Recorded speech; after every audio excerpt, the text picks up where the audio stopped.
Bem-vindos ao Grandes Debates, o espaço onde a fé encontra o raciocínio e as ideias se chocam com respeito e sabedoria. No episódio de hoje, um padre católico e um pastor evangélico irão discutir uma das questões mais antigas e polêmicas do cristianismo. Maria pode interceder por nós ou somente Jesus é o verdadeiro mediador entre Deus e os homens?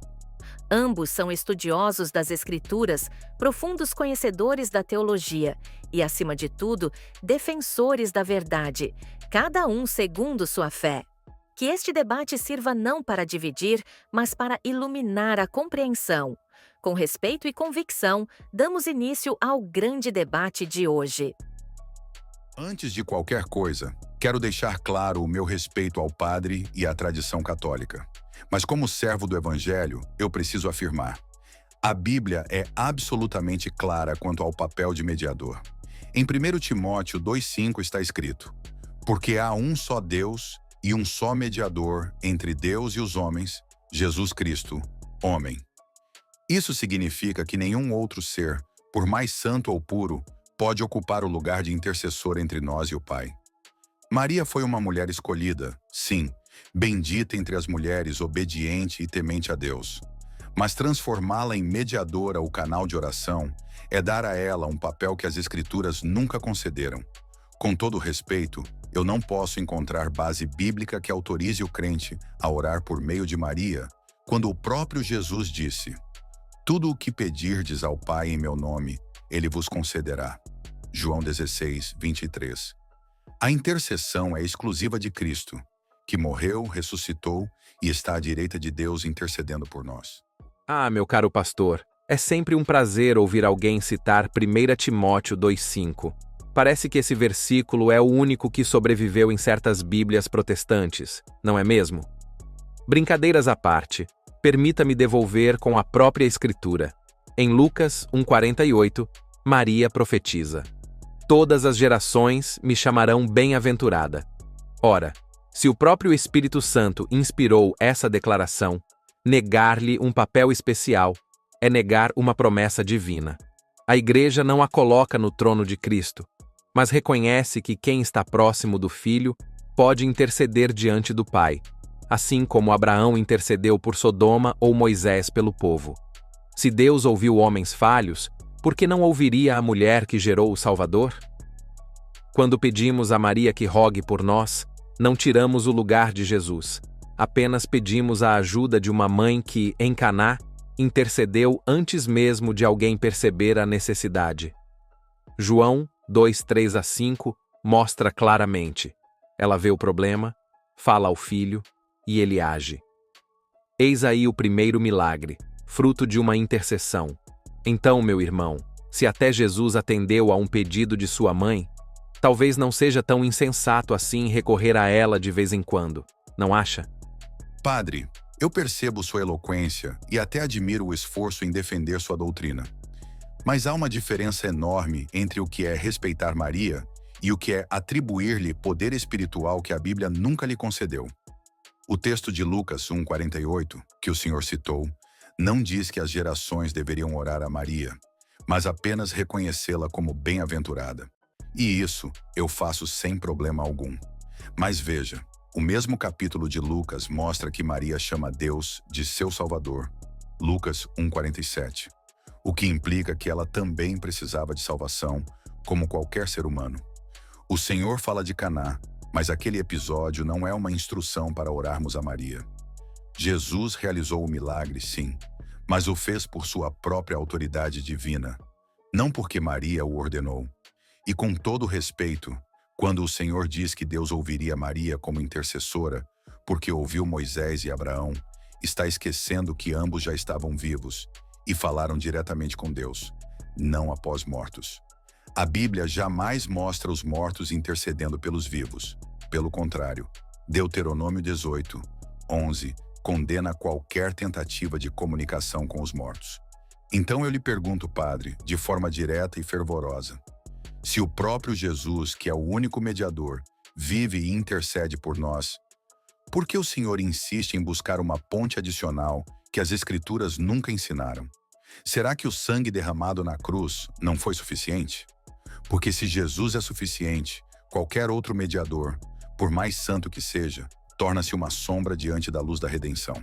Ah, pastor, quando o Senhor fala, eu quase acredito que Maria nunca existiu, ou que o próprio céu deveria pedir desculpas por tê-la escolhido. É verdade, sim, que Jesus é o único mediador entre Deus e os homens. Nenhum católico em sã doutrina negaria isso. Mas talvez o Senhor confunda intercessão com mediação redentora. Nós não acreditamos que Maria salva, mas que ela ora por nós, como eu oro, como o Senhor ora, como Paulo pediu orações aos irmãos em 1 Tessalonicenses 5:25. Irmãos, orai por nós. Ora, se posso pedir oração a um amigo na terra, por que não poderia pedir a uma alma santa no céu? Mas é verdade, a Bíblia não descreve claramente os santos intercedendo após a morte. Admito, há silêncio sobre isso. E talvez seja nesse silêncio que mora o mistério da fé. Entretanto, negar a possibilidade da comunhão entre os que estão em Cristo seria o mesmo que limitar o poder dele sobre a vida e sobre a morte. Jesus mesmo disse: Deus não é Deus de mortos, e sim de vivos. Lucas 20:38. Então, se Maria vive em Cristo, será mesmo que ela não pode ouvir uma súplica sincera? Porque, pastor, se o céu se cala quando um filho da terra pede ajuda à mãe do Salvador, quem é que está limitando o poder de Deus? O católico que crê no impossível ou o cristão que teme que o impossível aconteça? Padre, o senhor disse algo curioso, que talvez eu confunda intercessão com mediação redentora. Acredito que o senhor está confundindo fé com criatividade teológica. É muito bonito dizer que pedir oração a Maria é o mesmo que pedir a um irmão em Cristo. Mas há um pequeno detalhe que o senhor mesmo reconheceu. Ela não está aqui. Quando Paulo pediu oração aos irmãos, ele estava vivo, em comunhão direta com pessoas vivas.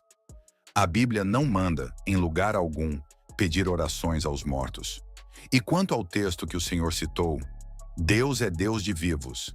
É verdade, mas repare, Jesus disse isso para provar a ressurreição, não para justificar orações aos que partiram. Dizer que Maria pode ouvir milhões de pessoas simultaneamente seria dar a ela atributos divinos, como onisciência e onipresença. E isso, padre, nem mesmo Pedro ou Paulo reivindicaram. E o senhor pergunta se estou limitando o poder de Deus. Eu diria que o perigo não é limitar o poder de Deus, mas expandir o papel das criaturas até o ponto de ofuscar o Criador. Jesus nunca disse, vinde a mim por Maria. Ele disse, vinde a mim, todos vós. Então, eu lhe devolvo a reflexão, com todo respeito e uma pitada de ironia pastoral. Será que Deus realmente precisa de secretários celestiais para ouvir os filhos que ele próprio adotou? Ou será que fomos nós, homens religiosos, que inventamos atalhos para encobrir a simplicidade do caminho que Cristo já abriu? Pastor, aprecio sua preocupação em proteger a centralidade de Cristo. Nisso, somos aliados. Mas sua refutação confunde tipos de culto e formas de intercessão. Primeiro, o que a Igreja sempre ensinou. Latria, adoração, é somente a Deus. Dúlia é honra aos santos. E hiperdulia é honra singular a Maria, por sua relação única com Cristo. Nenhuma dessas honras substitui a adoração devida ao Senhor. Não adoramos Maria, pedimos sua intercessão. Segundo, o argumento de atribuir onisciência a Maria é um espantalho. Ninguém diz que ela é onisciente. Dizemos que Deus pode comunicar aos membros glorificados do corpo de Cristo as súplicas da Igreja peregrina. Assim como na terra, ele faz um pedido chegar ao coração de um irmão que ora por mim. Quem opera é Deus, o Santo intercede. Terceiro, sobre pedir oração só aos vivos. A Escritura, longe de pintar um muro entre a Igreja do céu e a da terra, descreve comunhão. Hebreus 12:1 fala de uma nuvem de testemunhas ao nosso redor. Apocalipse 5:8 mostra os anciãos no céu oferecendo a Deus as taças com as orações dos santos. Apocalipse 8, 3-4 apresenta um anjo associando incenso às orações dos santos e oferecendo-as diante de Deus. Não é necromancia.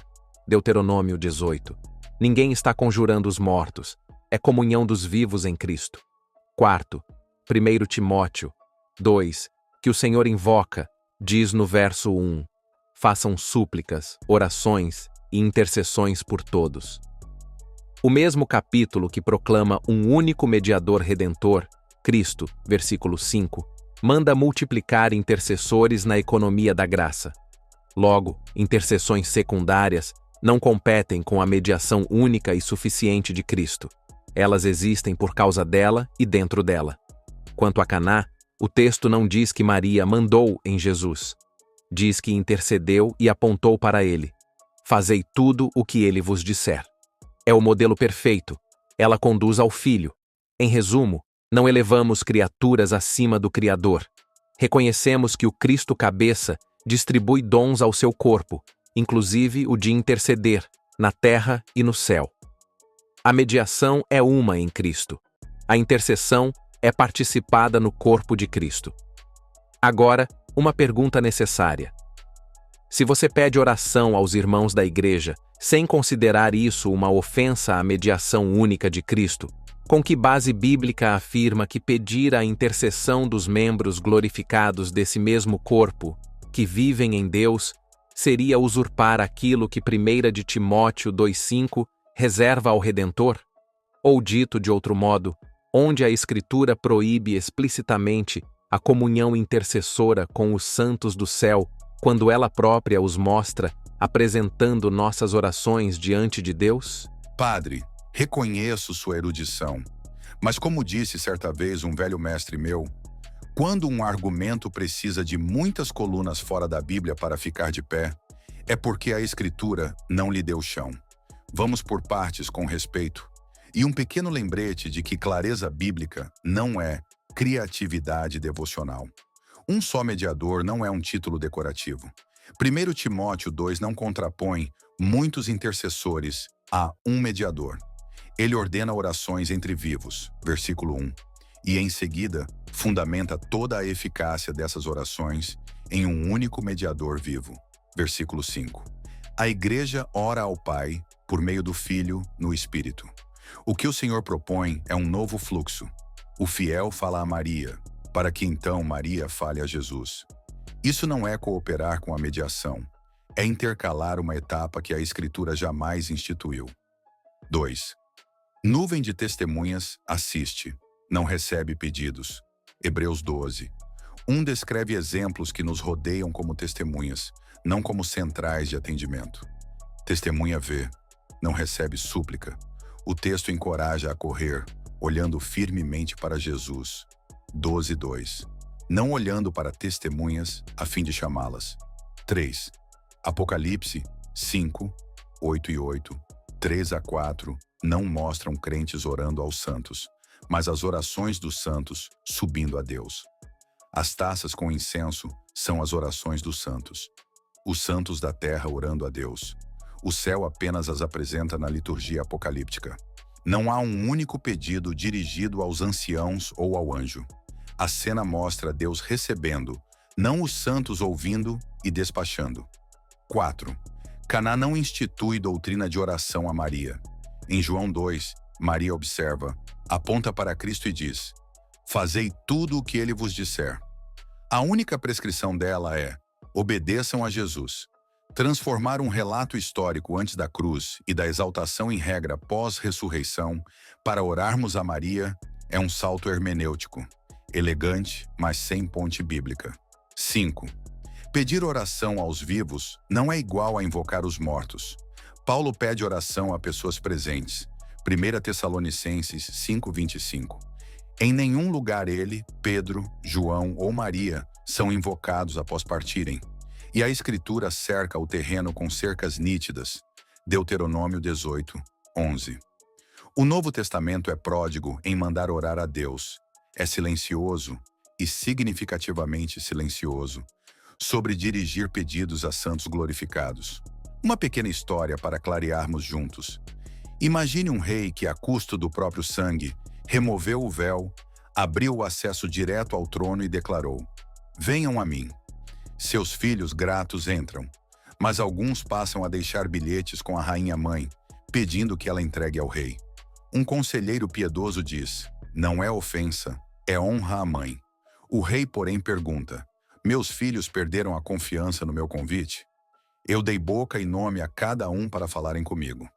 Padre, a honra à mãe não precisa de atalhos quando o filho chamou pelo caminho direto. 6. O ponto teológico decisivo. A mediação de Cristo não é um teto sob o qual distribuímos canais alternativos. Ela é o próprio canal. A igreja primitiva orava a Deus, Atos 4:24, por meio de Jesus, João 16:23, e no Espírito, Efésios 6:18. Nunca vemos um fiel dizendo: "Santa Maria, leva isto ao teu filho." A ausência não é um detalhe, é normativa, porque a Escritura, quando quer instituir algo para toda uma igreja, mostra, ordena e repete. Reflexão final ao Senhor. O zelo por honrar Maria é compreensível. O risco é promover a criatura ao papel funcional que o Novo Testamento reserva ao sumo sacerdote vivo, Agábe 7:25, que pode salvar totalmente os que por ele se chegam a Deus, vivendo sempre para interceder por eles. Totalmente não deixa lacunas para secretarias celestiais. E aqui vai minha pergunta, honesta, direta e receio, difícil de contornar. Mostre-me, na Escritura, um único exemplo, mandamento ou modelo apostólico em que um crente dirige uma súplica a um santo falecido, ou a Maria, pedindo que apresente o pedido a Jesus. Se esse único verso existir, eu me junto ao Senhor. Se não existir, peço apenas, junte-se ao texto. Pastor, o senhor fala com convicção, eu reconheço. Mas confundir a tradição viva da igreja com malabarismo teológico é, no mínimo, falta de humildade diante de 2000 anos de fé e sangue derramado por quem veio antes de nós. O Senhor exige um versículo que diga, palavra por palavra, ore a Maria. Mas me diga, onde está o versículo que diz que o domingo substituiu o sábado? Ou o que cita explicitamente a Trindade com esse nome? Há verdades que a Igreja reconheceu porque o Espírito Santo conduziu a compreensão do corpo de Cristo, mesmo quando as letras ainda não tinham sido sistematizadas. O Senhor fala de acesso direto a Deus, e nisso não há discordância. Mas parece ignorar que o próprio Cristo quis fundar uma igreja, não um indivíduo isolado com sua Bíblia em mãos. Foi ele quem disse: "Quem vos ouve, a mim ouve." Lucas 10:16. Quanto ao exemplo do rei e do mensageiro, bonito, poético até. Mas talvez o Senhor esqueça que o mesmo rei que abriu o caminho também escolheu os mensageiros. Negar o papel da mãe e dos santos é reduzir o reino a um monólogo entre o trono e o súdito, quando o próprio céu é comunhão. Ainda assim, reconheço. A Escritura não mostra um fiel orando diretamente a Maria. Mas ela também não proíbe honrar os que vivem em Cristo, nem nega que os santos participam do amor de Deus. Se eu não tenho o versículo exato que o Senhor pede, tenho 2000 anos de cristãos que o viveram, e um Cristo que nunca os condenou por isso. Então, pastor, talvez a sua pergunta não precise de uma resposta nova, mas de um olhar mais amplo sobre a história da fé. Porque, no fim, não é a falta de um versículo que me assusta. É a presunção de um homem achar que pode resumir todo o mistério de Deus em um só. E assim chegamos ao fim de mais um episódio de Grandes Debates. Hoje acompanhamos um confronto respeitoso, profundo e intenso entre um pastor evangélico e um padre católico, discutindo um tema que há séculos divide opiniões. Maria pode interceder por nós ou somente Jesus é o mediador? Foram argumentos fortes, citações bíblicas afiadas e uma verdadeira aula de teologia dos dois lados. Agora, queremos ouvir você. Deixe aqui nos comentários. Quem você acha que venceu esse debate? E mais importante, qual foi o argumento que mais te fez refletir? Aproveite também para deixar sugestões de próximos temas e confrontos que você gostaria de ver aqui nos próximos episódios. Se você curtiu esse formato, inscreva-se no canal, deixe o like e compartilhe este vídeo com alguém que ama debates inteligentes e respeitosos sobre fé, razão e teologia. Eu sou o narrador de Grandes Debates e nos vemos no próximo episódio, onde ideias se encontram e a verdade é colocada à prova.